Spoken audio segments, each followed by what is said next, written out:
That's when the funny business started. So they started changing the addresses of all of these claimants to an address in northern Georgia, including his own address. You give them your own address after masking all of those identities. Oh, what's up? Oh, what's up? Yo, what up? It's Maj back here, another video. Today we're about to be reacting to a video by Atozy. The video is going to be on... He just snitched on himself during his podcast. Oh, guess we making another rounds with a different variant of... or a different variant in a different situation of people snitching on themselves again. Bro, come on, bro. Like, bro, is it just the bragging? Is it just the rage baiting by your audience, like saying you don't have a certain thing? Like, nigga, just ignore them, nigga. You know what you got. You know what you all about. Oh, man, niggas cannot get through their head because they think they so up, and then they end up, you know, falling or having a badass fall off. But yeah, let's get into it. Before we get into it, leave a like and subscribe if you've been enjoying my reactions, and click that hype button because it's right below there, right by the comments. But let's just get into it.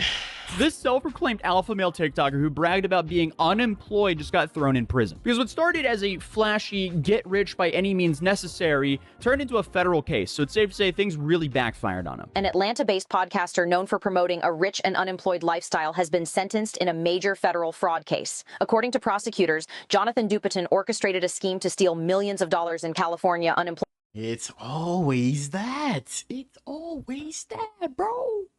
Like, damn, these niggas either like always stealing money, laundering something, or stealing from their fans. Overall, it's just stealing something, bro. These niggas will never like I don't know. These niggas will never like promote the type of shit online again, because every time we always see these motherfuckers getting exposed just for the most like fake shit. Like, we always find out they're fake later on.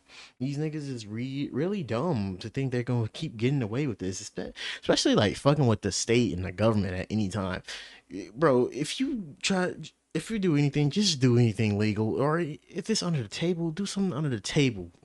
Like getting paid cash to cash. Anything going bank to bank with shit, or you fucking with the government, it's just gonna end up with you in jail.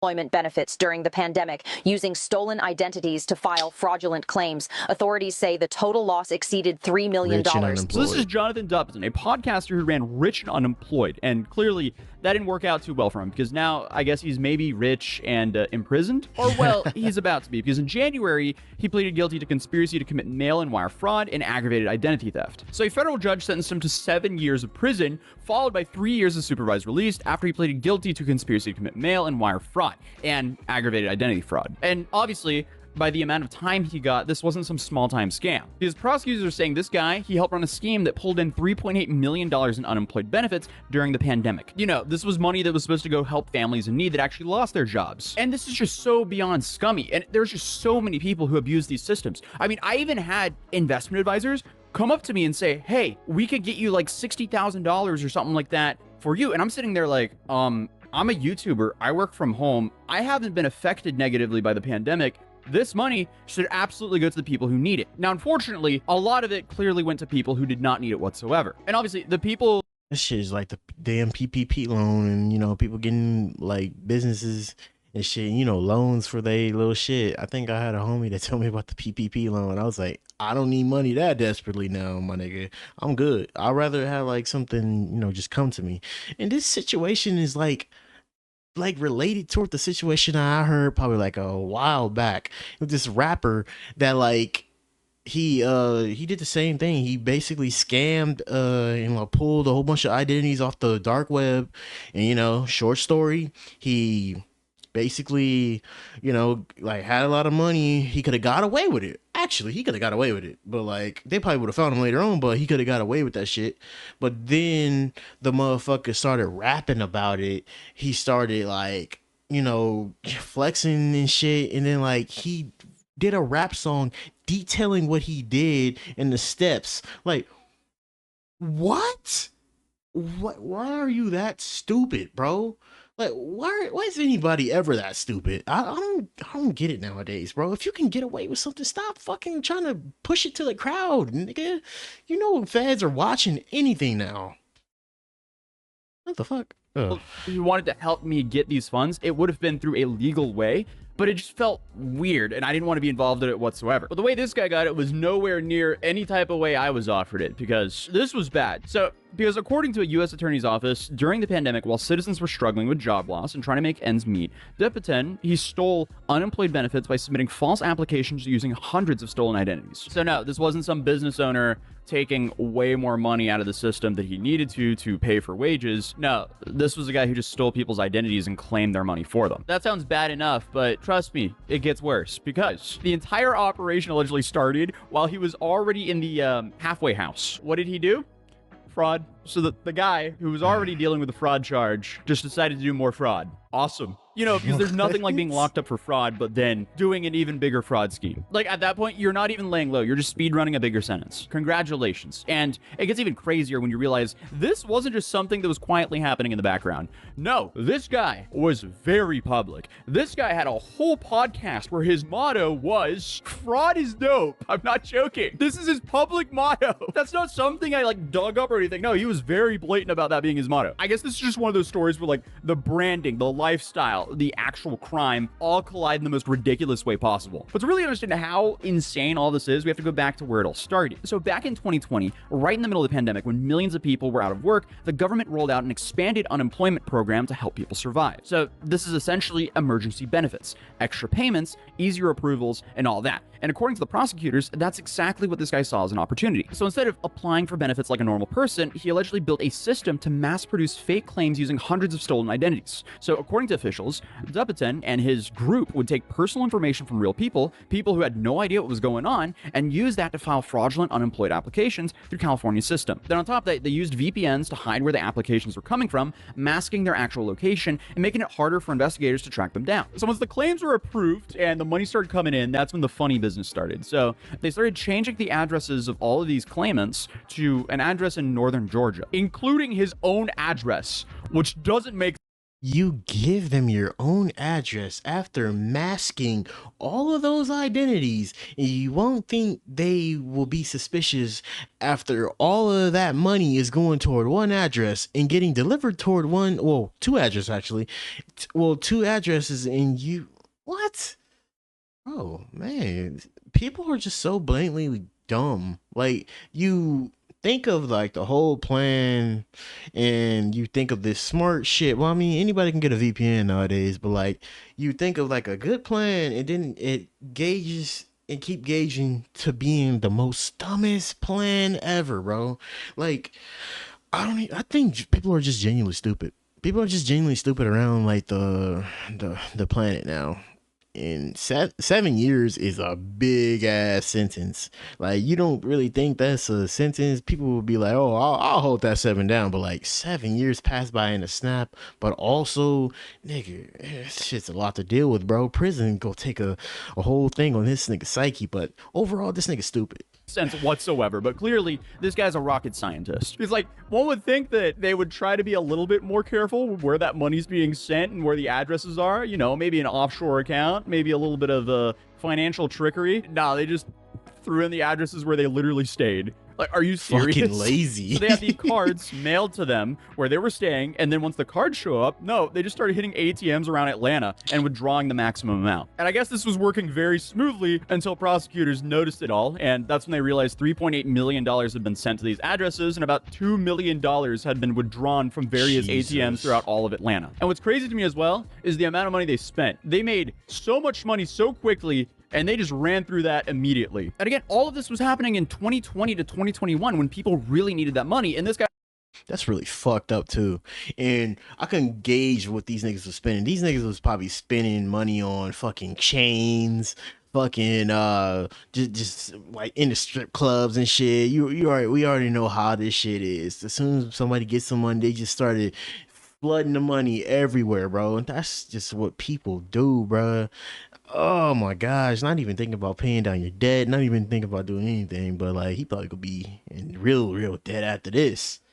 he about to be $3 million in debt, and for the prison sentence. It was just withdrawing it in ATMs and just blasting it. And again, the whole operation was ran by a guy who was apparently in the halfway house for fraud. So, you know, no red flags detected whatsoever. But according to court records, Dupatin had already been convicted in an earlier fraud case years before the pandemic even happened. I remember back in 2013 when I was trying to figure this out. I didn't go outside, bro. I said, you know what, this, bro.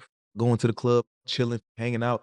I thought I was stripping. I had to figure this out, man. Because, as I mentioned earlier, according to court records, he'd already been convicted just a few years earlier. Well, congratulations. I guess he just figured out how to commit fraud, because just a few years later, around 2014 to 2015, him and his then wife were tied to a scheme involving food assistance benefits, specifically SNAP, which, you know, same general idea. This is money that's supposed to help people, and this guy is just eluding it. Because here, he also used stolen identities to obtain SNAP funds. And that operation also pulled in hundreds of thousands of dollars. So by 2017, he was then convicted and sentenced to 4 years in prison, but then I guess the last bit of that stint was served in the halfway house. And normally you would think that you would chill out a bit after serving 4 years, but I guess not everyone. And I mean, just looking at the whole timeline, you have him being convicted, the sentences, the This nigga just, niggas like this just love prison. Just like Pooh Shiesty.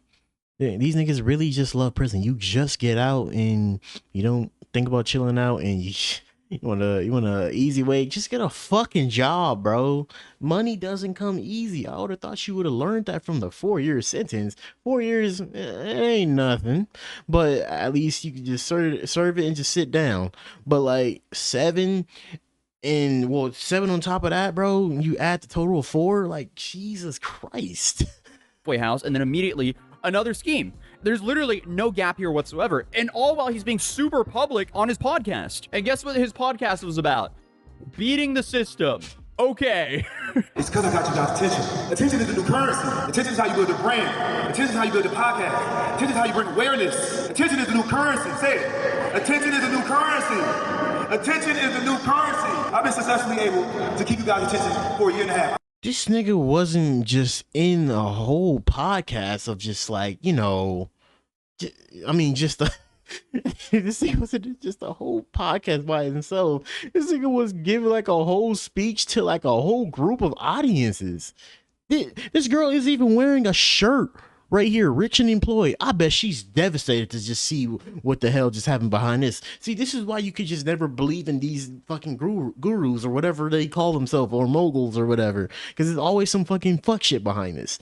Holy shit, nigga. I know I be seeing a lot of people online that actually be believing in this shit, and they be falling into the traps and shit. The quick money, or them preaching whatever they doing, and actually, you know, is it just a cover for something? This right here. We have to use this example right here, bro. Jonathan Dupatin, aka Finesse, aka Mr. Rich and Unemployed. You've seen the podcast, you heard of it. And if you haven't, you probably gonna go home and watch it today. I got over 200,000 subscribers on YouTube, almost 500,000 followers on Instagram. The numbers don't even matter, but I did it. And you can too. But where does this come from? Spoiler, I guess it comes from crime. I guess this is what a lot of people would call finesse culture, where you have people that are just saying like, yeah, rules are optional, just get bread by any means necessary. Until you realize there are actually consequences for your actions. And if you scam people out of money or steal people's identities, you're gonna be locked up. Because at the end of the day, you just finessed yourself out of some freedom. But again, the worst part of this is his slogan is "fraud is dope," which he defined as finally rich after unstoppable determination. So the dude is just stealing people's identities with unstoppable determination. Okay, who knows though? Maybe at the time he thought this was going to be like some cool slogan to throw on a hoodie, but now clearly it backfired. Because Dupatin is now serving a 7-year federal prison sentence, followed by 3 years of supervised release, and on top of that, he's going to have to pay restitution. With the and this nigga's 36, bro. Nigga, I think nobody should be going to jail at an old age for anything. I mean, if you did something younger when you were, you know, just like murdered somebody, something, then you deserve to. But like, if you did something like that and you gotta go to jail, you might as well just call your life just raps right there, unless you get like some little ass sentence. But if it's like a big ass sentence, you fried.